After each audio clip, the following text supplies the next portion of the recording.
as you guessed, today I will provide you some information about the hoverboard. And before we'll discuss hoverboard from hydroflights, let's check out the history of hoverboards. A hoverboard or hoverboard is fictional levitating board used for personal transportation, first described by author M.K. Joseph in 1967 and popularized by the Back to the Future film franchise. I think it's well known and everyone's seen this film, so I will not describe the scene. Hoverboards are generally depicted as resembling a skateboard without wheels. During the 1990s, there were rumors fueled by director Robert Zemeckis that hoverboards were in fact real, but not marketed because they were deemed too dangerous by parents groups. These rumors have been conclusively debunked. The hoverboard concept has been used by many authors in various forms of media. For instance, in the 1998 film Future Sport used by Dean Cain character. Guinness World Record recognized the term hoverboard to include autonomously powered personal levitators. In May 2015, the Romanian-born Canadian inventor Cătălin Alexandru Duru set a Guinness World Record by traveling a distance of 275.9 meters at height up to 5 meters over a lake on an autonomously powered hoverboard of his own design.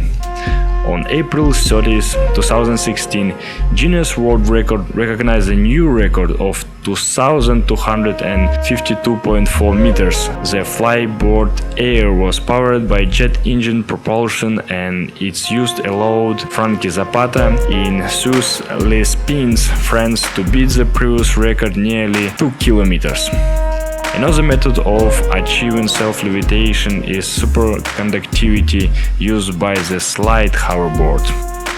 Okay, from science fiction books and films, let's check it out what happens in the real world.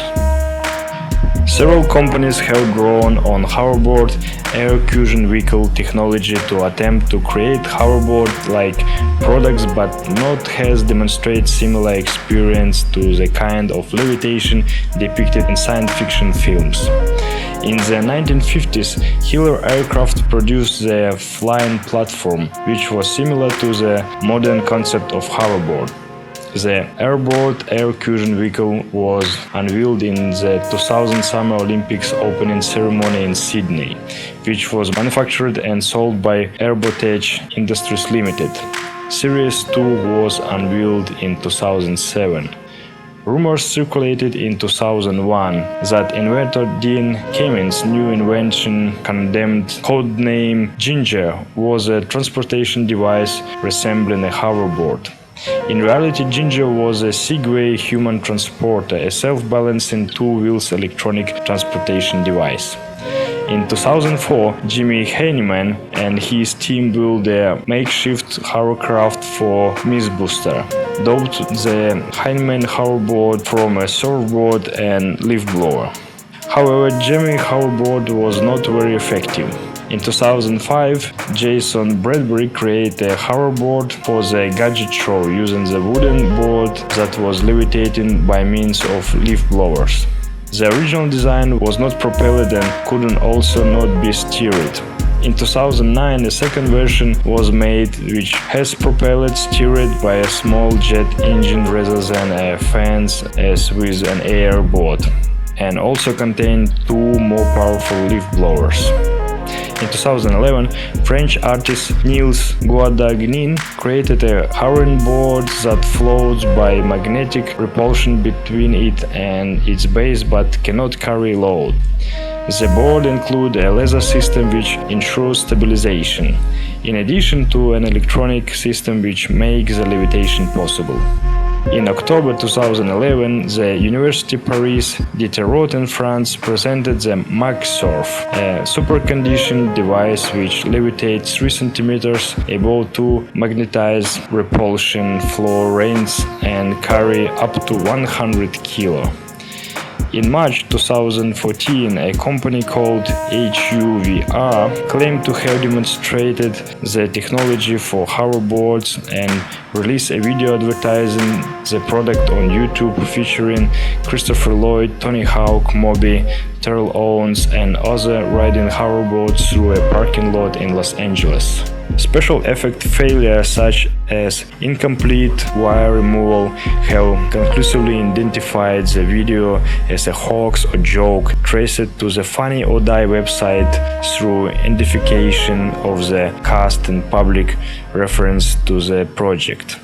Funny or Die later posted a video featuring Christopher Lloyd apologizing for the hoax. In October 2014, American inventor Greg Henderson demonstrated a prototype hoverboard working on magnetic levitation principle, similar to magnet trains.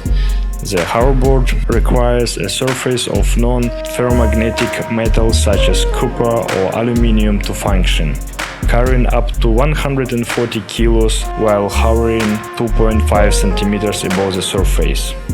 4 engines were used to power the magnetic levitation, with the option of applying thrust and spin to the board under user control.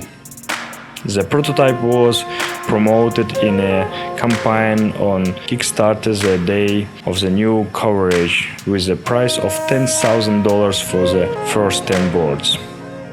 The New York Times said that also the boards worked.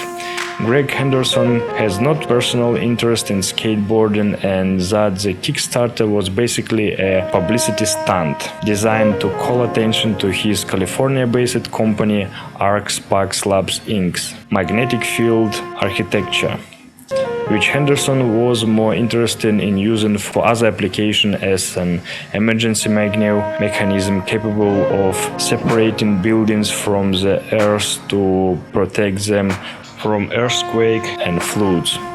Henderson was quoted to saying that why he picked the hoverboard to capture the attention.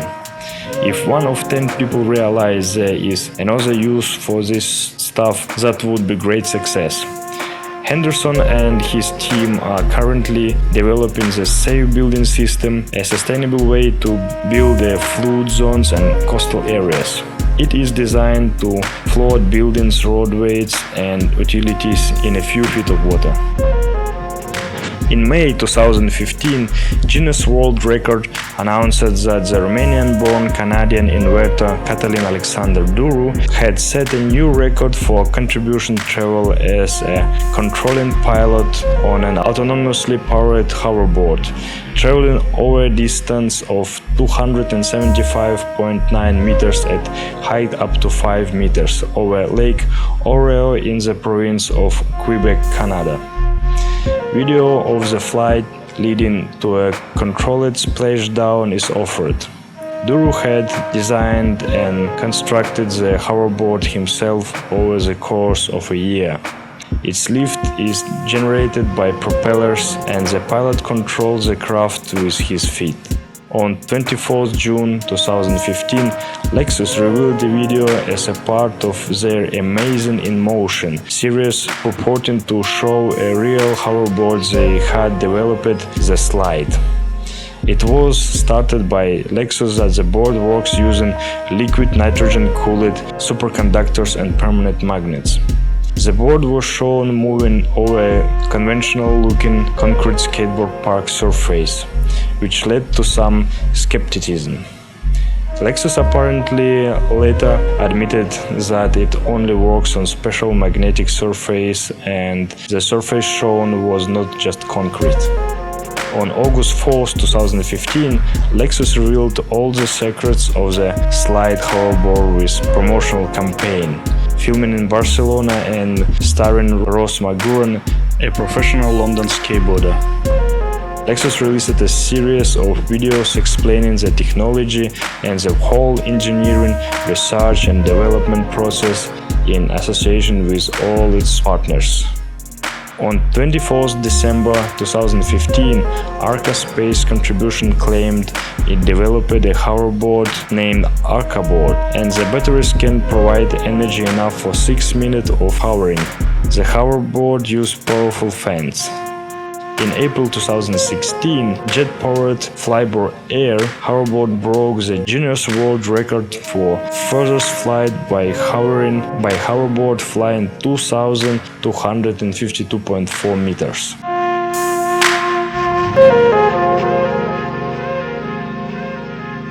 And we are so lucky now we can try so many incredible activities like parachuting, skydiving, windsurfing, kitesurfing and so on.